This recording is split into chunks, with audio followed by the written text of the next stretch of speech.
cherish. And what a moment for the fans as well. Beautifully ball, finger is red. Oh, massive moment in this game.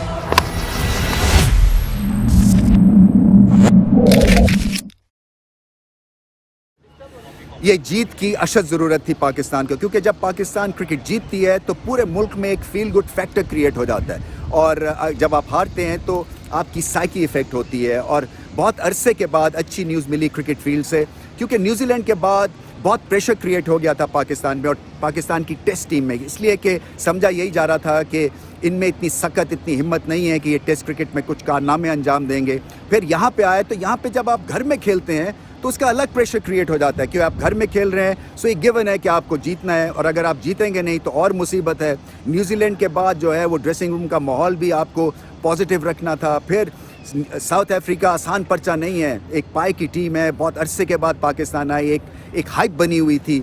सो इस सारी चीज़ों को पीछे डाल के आपको परफॉर्मेंस के ऊपर ध्यान देना था, जीतने पे ध्यान देना था। कप्तान बाबर आजम पहली दफ़ा पाकिस्तान टेस्ट टीम की कप्तानी कर रहे थे, रिंग रस्टी भी थे, उनका अंगूठा टूट गया था, सो उनको अपनी फॉर्म की भी फिक्र होगी, फिर उनको मैच भी जिताना था। सो कई जगहों के ऊपर मुश्किलात का सामना था, टेक्निकल एतबार से भी और मेंटल एतबार से भी, मगर पाकिस्तान ने बहुत अच्छा हैंड खेला। सबसे पहले तो पिच बहुत शानदार तैयार की साउथ अफ्रीका के ख़िलाफ़, क्योंकि इनको आप स्पिनिंग पिच पे ही पकड़ सकते हैं। इनकी बैटिंग जो है ख़ास तौर पे स्पिन के ख़िलाफ़ जो है वो फंसती है, क्योंकि ज़्यादातर ये आर्म से, शोल्डर से शॉट्स खेलते हैं, और स्पिन के ख़िलाफ़ अगर आपने कामयाबी हासिल करनी है तो रिस्क वर्क दिखाना पड़ेगा।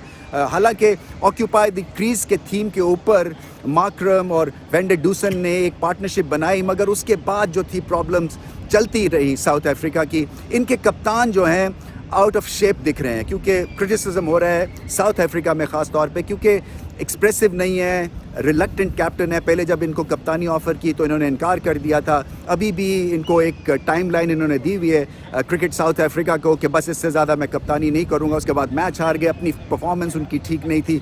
सो मसले मसाइल हो गए अब साउथ अफ्रीका के, मगर पाकिस्तान ने ये इसलिए बहुत अच्छा हैंड खेला कि सबसे पहले तो पिच बहुत ही ठीक ठाक बनाई साउथ अफ्रीका के ख़िलाफ़। इनको आप मात दे सकते हैं ऐसी पिच के ऊपर जहाँ गेंद स्पिन हो रहा है। फिर कंट्रोल पाकिस्तान को मिलता रहा through fast bowlers, through spin department, और नुमान अली की जितनी भी तारीफ़ की जाए कम है। डेब्यू के ऊपर 7 विकेट्स लिए उन्होंने, लेफ्ट आर्म स्पिनर हैं। सुना यही गया था कि ये कंट्रोल देंगे बाबर आजम को, एक जगह पे बॉल करते हैं, और ऐसी पिच पे यही करने की ज़रूरत थी, और उन्होंने इस हिसाब से शानदार परफॉर्मेंस दिखाई बाय कीपिंग थिंग्स सिंपल, क्योंकि पिच से एक वेरिएशन मिल रही थी, स्पिन मिल रही थी, जिसका उन्होंने फ़ायदा उठाया, मगर एक्यूरेट रहे, रन्स नहीं दिए, प्रेशर क्रिएट करते रहे।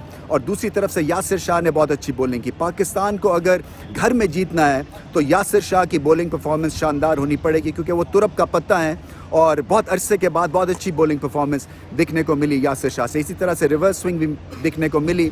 पाकिस्तान ने जो पहली इनिंग्स में फाइट बैक की, फवाद आलम और उसके बाद लेट मिडल ऑर्डर या टेल एंडर्स कह लें, उनके थ्रू वो क्लिंचर था, क्योंकि 150 रन की जो लीड है वो बहुत ज़्यादा थी इस पिच को सामने रखते हुए। एक वक्त तो ऐसे लग रहा था जब 30 पे 4 विकेटें गिर गई थी कि पाकिस्तान फंस जाएगा और शायद साउथ अफ्रीका लीड ले जाएंगे, मगर वो जो फाइट बैक थी उसका नतीजा ये हुआ कि उसके बाद पाकिस्तान ने मुड़ के नहीं देखा, बॉलिंग बहुत अच्छी की, जान मारी, और फिर 88 रन मुश्किल नहीं थे टू चेस डाउन। सो बहुत अच्छी न्यूज़ है। रावलपिंडी टेस्ट मैच में बहुत अच्छे बड़े बड़े रेफरेंस पॉइंट्स लेके जाएंगे, और उम्मीद यही है कि इसी परफॉर्मेंस को दोहराएंगे। 2 टेस्ट मैच की सीरीज़ में पहला टेस्ट जीतना बहुत इंपॉर्टेंट होता है, क्योंकि वक्त आपके पास कम होता है, और उन्होंने शानदार परफॉर्मेंस दिखाई। सब चीज़ों को बैकड्रॉप पे डाला, जो नर्वसनेस थी, जो हार के आए थे, बाबर आजम रिंग रस्टी थे, परवानी की बहुत अच्छी सेकेंड इनिंग्स में उन्होंने बैटिंग की, और अगर वो फॉर्म में आ जाते हैं तो फिर पाकिस्तान की बैटिंग पे प्रेशर कम हो जाएगा।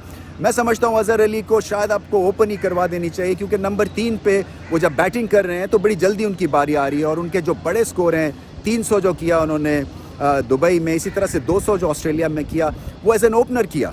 सो एज एन ओपनर आप खिला सकते हैं, थोड़ी सी सॉलिडिटी आ जाएगी, प्रेशर कम हो जाएगा मिडिल ऑर्डर से। ये पाकिस्तान इसके ऊपर बात कर सकते हैं, बट ओवरऑल सारे खाने टिक किए। डेब्यू बहुत शानदार थी नुमान की, यासिर शाह की वापसी थी, बैटिंग बहुत अच्छी की, फाइट दिखी, फवाद आलम की शानदार सेंचुरी थी, उनको बहुत बहुत मुबारक हो। सो ओवरऑल सब चीज़ें ठीक हैं, और एक हाई के साथ जो है पाकिस्तान उतरेगा रावलपिंडी के मैदान में।